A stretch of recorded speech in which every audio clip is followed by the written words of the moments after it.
আসসালামু আলাইকুম। দুপুরের শীর্ষ সংবাদে স্বাগত জানাচ্ছি আমি সুমনা সুমা। আমাদের একটা অংশ চায় না নির্বাচন ভালো হোক, পররাষ্ট্র উপদেষ্টা। সেনা প্রধানের সঙ্গে ইতালি প্রতিনিধি দলের সাক্ষাৎ। সারা দেশে প্রতিদ্বন্দ্বী প্রার্থীদের প্রতীক বরাদ্দ চলছে। জুলাই আগস্টে গণহত্যা মামলা, জয় ও পলকের বিচার শুরুর আদেশ। ব্রাহ্মণবাড়িয়ার সরাইলে তারেক রহমানের জনসভা ঘিরে ব্যাপক প্রস্তুতি। বিশ্বকাপ ইস্যুতে আইসিসিকে চিঠি পাঠালো পাকিস্তান। যথাসময়ে শান্তিপূর্ণ পরিবেশে নির্বাচন অনুষ্ঠিত হওয়ার প্রয়োজন, জাতিসংঘের মহাসচিবের উপমুখপাত্র। শিবির নেতার বক্তব্য ফ্যাসিস্ট আচরণকেও ছাড়িয়ে গেছে, জবি ছাত্রদল। হজে যেতে নিবন্ধন করেছেন ৭৬,৫৮০ জন। নারীকে বাঁচাতে গিয়ে মোটরসাইকেল উল্টে বিএনপি নেতা নিহত। ঘুষ নিয়ে সরকারি কর্মকর্তার সঙ্গে মারামারি। ভারতীয় বিমানের জন্য আকাশসীমা নিষেধাজ্ঞা বাড়ালো পাকিস্তান। গ্রিনল্যান্ড দখল নিয়ে অনড় ট্রাম্প, বললেন পিছু হটার সুযোগ নেই। শুনছিলেন শিরোনাম, এবার বিস্তারিত। পররাষ্ট্র উপদেষ্টা তৌহিদ হোসেন বলেছেন, বর্তমান সরকার একটি বিশেষ পরিস্থিতিতে দায়িত্ব গ্রহণ করেছে এবং এই সরকারের অন্যতম 3টি কাজ হলো রাষ্ট্রীয় সংস্কার, রিফর্ম, বিচার প্রক্রিয়া নিশ্চিত করা এবং একটি সুন্দর, সুষ্ঠু ও নিরপেক্ষ নির্বাচন আয়োজন। আমাদেরই একটা অংশ চায় না যাতে নির্বাচন ভালো হোক, কিন্তু আগামী নির্বাচন ফলাফল কি হবে তা ঠিক করবে দেশের তরুণ সমাজ। মঙ্গলবার সকালে পটুয়াখালী জেলা প্রশাসকের সম্মেলন কক্ষে আসন্ন ত্রয়োদশ জাতীয় সংসদ নির্বাচন ও গণভোট উপলক্ষে পটুয়াখালী জেলা পর্যায়ের কর্মকর্তাদের সঙ্গে আয়োজিত মতবিনিময় সভায় তিনি এসব কথা বলেন। ইতালির প্রতিরক্ষা মন্ত্রণালয়ের under secretary of state Matteo Perego di Cremnago নেতৃত্বে একটি প্রতিনিধি দল বাংলাদেশ সেনাবাহিনীর প্রধান জেনারেল ওয়াকারুজ্জামানের সঙ্গে সৌজন্য সাক্ষাৎ করেছেন। মঙ্গলবার সেনা সদরে এই সাক্ষাৎ অনুষ্ঠিত হয়। সেনাবাহিনীর ফেসবুক পেজে এ তথ্য জানানো হয়েছে। সাক্ষাৎকালে তারা পারস্পরিক কুশল বিনিময়ের পাশাপাশি বাংলাদেশ ও ইতালির মধ্যে দ্বিপক্ষীয় সামরিক সহযোগিতা আরও জোরদার করার বিভিন্ন দিক নিয়ে আলোচনা করেন। Under secretary of state Bangladesh প্রতিরক্ষা শিল্প সক্ষমতা উন্নয়নে ইতালি সরকারের সম্ভাব্য সহায়তা প্রদানে আগ্রহ ব্যক্ত করেন। সারা দেশে ত্রয়োদশ জাতীয় সংসদ নির্বাচনের প্রতিদ্বন্দ্বী প্রার্থীদের মধ্যে প্রতীক বরাদ্দ চলছে। বুধবার সকাল 10টার পর রিটার্নিং কর্মকর্তার কার্যালয়ে শুরু হয় এই কার্যক্রম।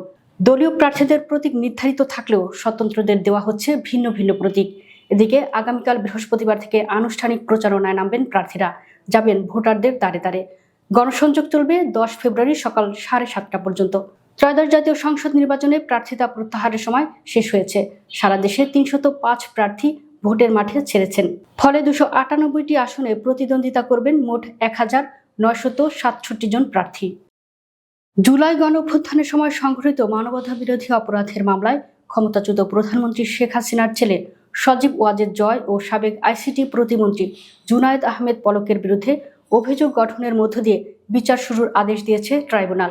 বুধবার আন্তর্জাতিক অপরাধ ট্রাইব্যুনাল 1-এর চেয়ারম্যান বিচারপতি মোহাম্মদ গোলাম মর্তুজা মজুমদারের নেতৃত্বে 3 সদস্যের বিচারিক প্যানেলে এই অভিযোগ গঠনের আদেশ দেন।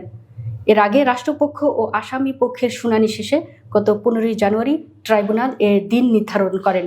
ওই দিন পলকের পক্ষে আইনজীবী লিটন আহমেদ এবং জয়ের পক্ষে রাষ্ট্রনিযুক্ত আইনজীবী মঞ্জুর আলম শুনানিতে অংশ নেন। বিএনপি চেয়ারম্যান তারেক রহমানকে বরণ করতে সম্পূর্ণ প্রস্তুত ব্রাহ্মণবাড়িয়ার সরাইল উপজেলা। দীর্ঘদিন পর ব্রাহ্মণবাড়িয়া জেলার বিএনপির দলীয় প্রধানের উপস্থিতিতে জনসভা অনুষ্ঠিত হতে যাচ্ছে। এ উপলক্ষে জেলা ও উপজেলা বিএনপির পক্ষ থেকে নেওয়া হয়েছে ব্যাপক প্রস্তুতি। আগামী বৃহস্পতিবার বিকেলে উপজেলা সদরের কুট্টাপাড়া খেলার মাঠে তারেক রহমানের এই জনসভা অনুষ্ঠিত হওয়ার কথা রয়েছে। দলের প্রধান হওয়ার পর এটি তারেক রহমানের ব্রাহ্মণবাড়িয়া জেলার প্রথম জনসভা। ফলে জনসভাকে ঘিরে বিএনপির নেতাকর্মীদের মধ্যে দেখা দিয়েছে বিপুল উৎসাহ উদ্দীপনা। শুধু দলীয় নেতাকর্মী নয়, সাধারণ ভোটারদের মাঝেও ব্যাপক আগ্রহ ও উচ্ছ্বাস লক্ষ্য করা যাচ্ছে। জনসভাকে কেন্দ্র করে পুরো সরাইল উপজেলায় উৎসবের আমেজ বিরাজ করছে। 2026 টি-20 বিশ্বকাপে বাংলাদেশের অংশগ্রহণের চূড়ান্ত সিদ্ধান্তের একদিন আগে আইসিসিকে চিঠি দিয়েছে পাকিস্তান ক্রিকেট বোর্ড। সে চিঠিতে পিসিবি জানিয়েছে, বর্তমান রাজনৈতিক অস্থিরতার সময়ে বাংলাদেশ ভারতের মাটিতে খেলতে না চাওয়ায় যে অবস্থা নিয়েছে তারা সেটির প্রতি সমর্থন জানায়। ESPN ক্রিক ইনফো জানিয়েছে, পিসিবি এই চিঠির অনুলিপি আইসিসি বোর্ডের সদস্যদের কাছেও পাঠিয়েছে। পিসিবির এই চিঠির সময় নিয়ে প্রশ্ন উঠলেও এতে আইসিসির অবস্থান বদলানোর সম্ভাবনা কম বলেই মনে করছেন ক্রিক ইনফো। তারা জানিয়েছে, এখন পর্যন্ত আইসিসি তাদের সিদ্ধান্তে অনড় রয়েছে, তারা সূচি পরিবর্তন করতে চায় না। আইসিসি আগেই বিসিবিকে জানিয়েছে বিশ্বকাপের ম্যাচ নির্ধারিত সূচি অনুযায়ী হবে এবং বাংলাদেশকে শ্রীলঙ্কায় খেলতে দেওয়ার সুযোগ নেই। বাংলাদেশের সংসদ নির্বাচন শান্তিপূর্ণ, নিরাপদে ও যথাসময়ে অনুষ্ঠিত হওয়ার তাগিদ দিয়েছেন জাতিসংঘের মহাসচিব অ্যান্তোনিও গুতেরেসের উপমুখপাত্র ফারহান হক। স্থানীয় সময় মঙ্গলবার আয়োজিত সংবাদ সম্মেলনে বাংলাদেশের বিষয়টি গুরুত্বের সঙ্গে তুলে ধরেছেন।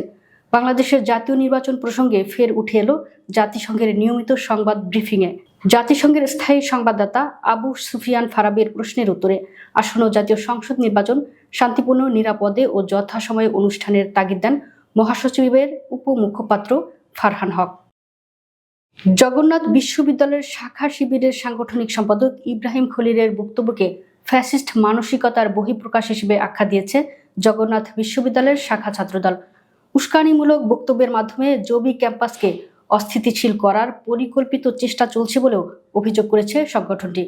মঙ্গলবার রাতে জবি ছাত্রদলের দপ্তর সম্পাদক মোজাম্মেল মামুন ডেনির স্বাক্ষরে প্রকাশিত এক প্রেস বিজ্ঞপ্তিতে এ অভিযোগ করা হয়।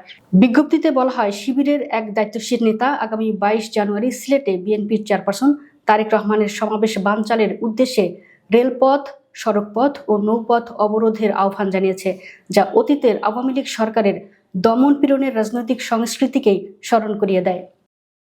2026 সালে হজে যেতে ৭৬,৫৮০ জন বাংলাদেশি হজযাত্রী নিবন্ধন সম্পন্ন করেছেন।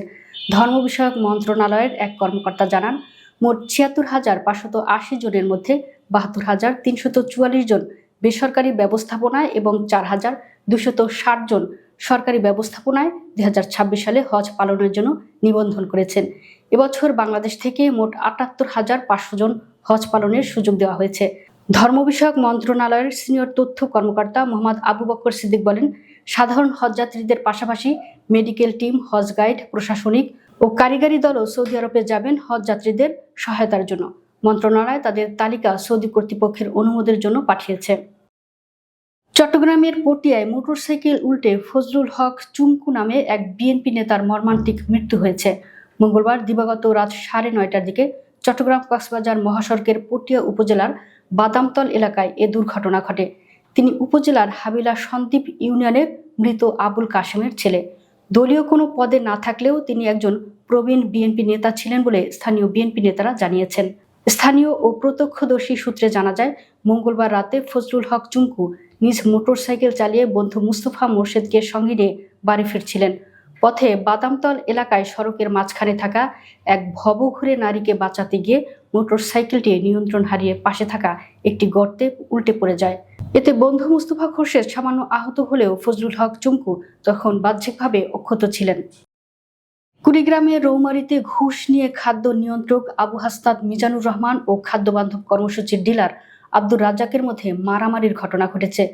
মঙ্গলবার দুপুর 2:30টার দিকে উপজেলা খাদ্য নিয়ন্ত্রকের কার্যালয়ে এ ঘটনা ঘটে। আব্দুর রাজ্জাক ও উপজেলার দাঁতভাঙা ইউনিয়নের খাদ্য বান্ধব কর্মসূচির ডিলার আবু হাসনাত মোহাম্মদ মিজানুর রহমান রৌমারী উপজেলা খাদ্য নিয়ন্ত্রক। মারামারি বিষয়ে এমন একটি ভিডিও প্রতিবেদকের হাতে এসেছে। এ বিষয়ে ডিলার আব্দুর রাজ্জাক জানান, লেনদেন নিয়ে তার সঙ্গে হাতাহাতি ও ধাক্কাধাক্কি হয়েছে, তবে বিষয়টি ইউএনও স্যার মীমাংসা করে দেবেন বলে জানান।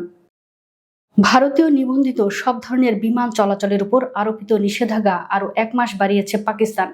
মঙ্গলবার দেশটির বেসামরিক বিমান চলাচল কর্তৃপক্ষ PAA এ ঘোষণায় জানায়, নতুন সিদ্ধান্ত অনুযায়ী ভারতীয় বিমানগুলোর জন্য পাকিস্তানের আকাশসীমা আগামী 24 ফেব্রুয়ারি পর্যন্ত বন্ধ থাকবে। PAA জারি করা নতুন নোটিশ টু এয়ারম্যান অনুযায়ী ভারতীয় নিবন্ধিত সব বেসামরিক ও সামরিক বিমানের ক্ষেত্রে এই নিষেধাজ্ঞা কার্যকর থাকবে। এর আওতায় ভারতের মালিকানাধীন পরিচালিত কিংবা লিজ নেওয়া সব বিমানই পড়বে। পাশাপাশি ভারতীয় সামরিক বিমান চলাচলও নিষিদ্ধ থাকবে বলে জানানো হয়েছে। যুক্তরাষ্ট্রের প্রেসিডেন্ট ডোনাল্ড ট্রাম্প আবারও গ্রিনল্যান্ড নিয়ন্ত্রণে নেওয়ার বিষয়ে কড়া অবস্থান নিয়েছেন। সামাজিক যোগাযোগ মাধ্যমে দেওয়া এক বার্তায় তিনি বলেন, গ্রিনল্যান্ড অত্যন্ত গুরুত্বপূর্ণ, এখানে আর পিছু হটার কোনো সুযোগ নেই। হোয়াইট হাউসে এক সংবাদ সম্মেলনে কতদূর গ্রিনল্যান্ড অধিগ্রহণে তিনি যেতে প্রস্তুত এমন প্রশ্নের উত্তরে ট্রাম্প বলেন, সময় হলেই জানতে পারবেন। এই মন্তব্য আন্তর্জাতিক মহলে নতুন করে উদ্বেগ সৃষ্টি করেছে। খবর বিবিসির। দর্শক, ভিডিওটি শেষ পর্যন্ত দেখার জন্য আপনাকে অসংখ্য ধন্যবাদ। নিত্য নতুন ভিডিও পেতে আমাদের ইউটিউব চ্যানেলটি সাবস্ক্রাইব করুন এবং নিয়মিত নোটিফিকেশন পেতে বেল বাটনটি ক্লিক করুন। আমাদের ফেসবুক পেজটি ফলো করুন। এছাড়াও আমাদের ভিডিও লাইক, কমেন্ট ও শেয়ার করুন। আল্লাহ হাফেজ।